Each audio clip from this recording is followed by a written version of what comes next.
Having achieved correct roller-to-roller setting, we become involved in setting the inking roller to the plate itself. First, run ink up the rollers with a used plate on the press.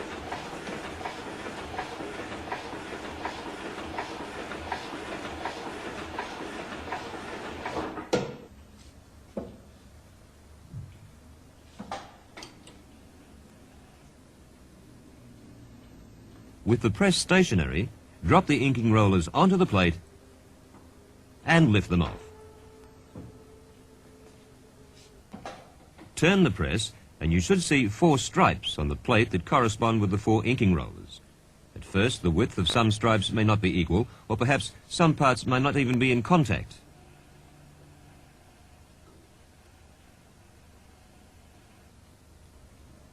Simultaneously, work on the appropriate adjustment screws with the white painted rings. There are 4 on each side of the press.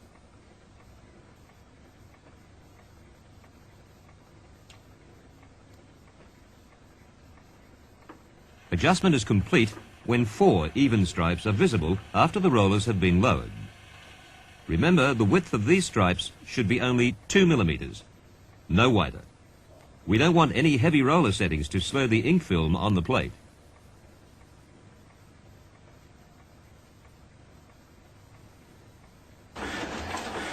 Now let's move on to damper roller settings. Dampers are inserted moist. Make sure the roller locks are secure.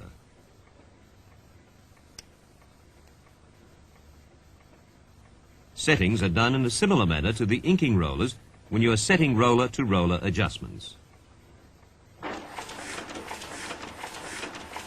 However, with conventional dampers, roller-to-plate settings are usually done by checking the slight bounce as dampers move across the plate.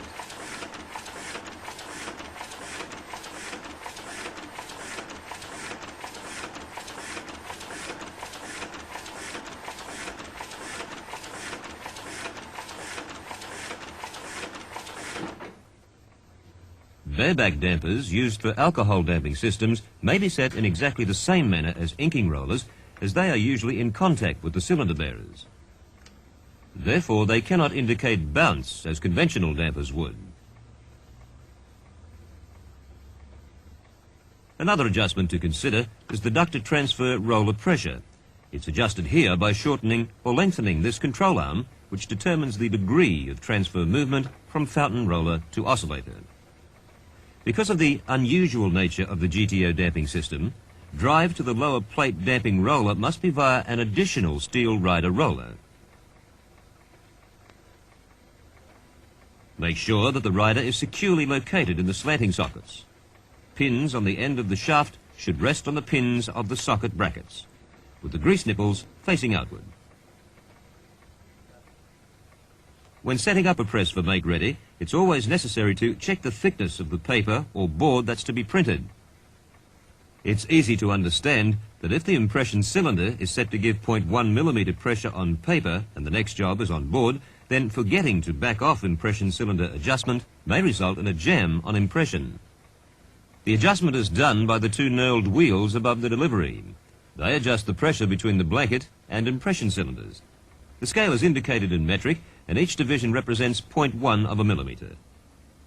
When the scale reads 0.1 on the black, the machine is set for 0.2 millimeter stock. When the scale reads 0.2, the machine is set for 0.3 millimeter stock, and so on.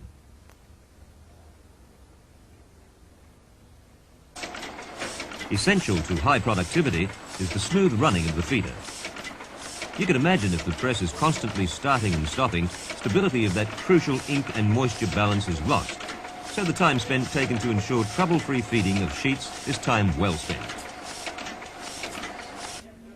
Let's begin. A stack of paper must be properly trimmed, aired and knocked up if it's to feed well. Here's the procedure. Position the sheet centrally on the feed table. This is necessary for even spacing of cylinder grippers at the edge of the sheet.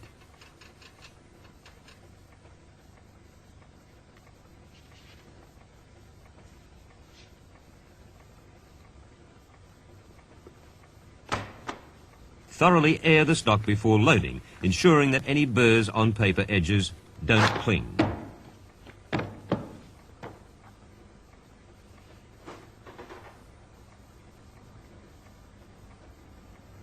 Let's look a little closer. Take a comfortable handful of stock, with the thumb slack, move it into AU shape, grasp firmly, then rotate the wrists and you get a bow shape in the cross-section. You'll see daylight through it. Load the aired paper carefully and position rubber separator fingers accurately.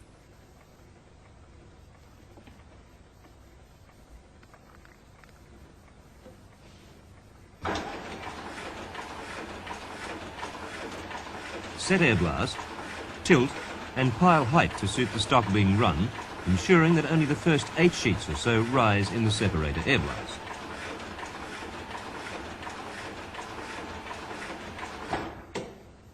When setting the side lay, check the numbers on the feed table and set the side lay to the same number on its shaft. Also ensure the micro side lay adjustment is centralized.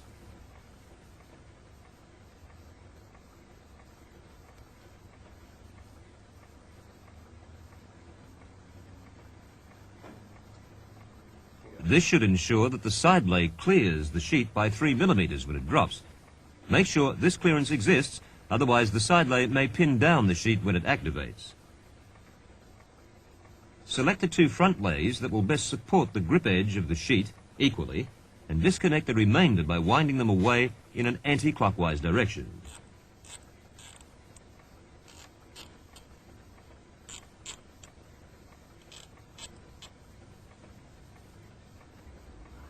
Distribute sheet smoothers evenly across and just above the sheet.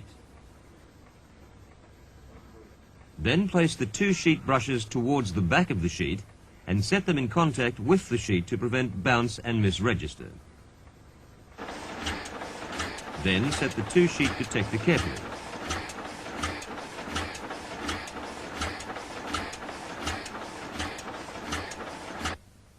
Now for the delivery. Place a sheet on the tray, centering it sideways, with the joggers fully inward. Then set these and the rear sheet stop to suit the size of the sheet.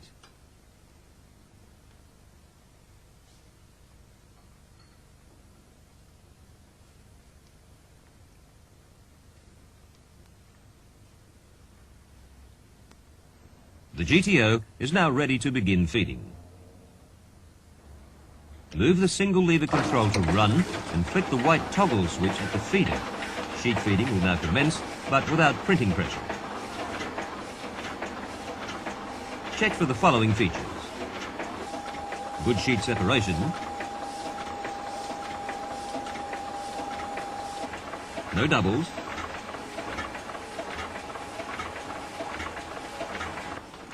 Correct amount of side lay sheet clearance.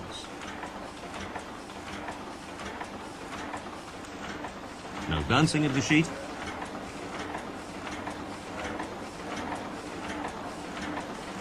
And good knocking up in the delivery.